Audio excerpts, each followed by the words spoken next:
Combination of Glock 17 and P99 unit, which is the WE-GP1799 unit, a semi-automatic pistol with blowback action. Yung slide niya is metal and a polymer frame.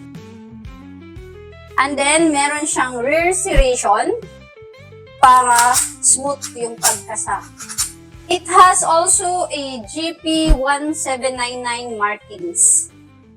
So ngayon, papakita ko sa inyo yung mga nilagay ko na mga attachment.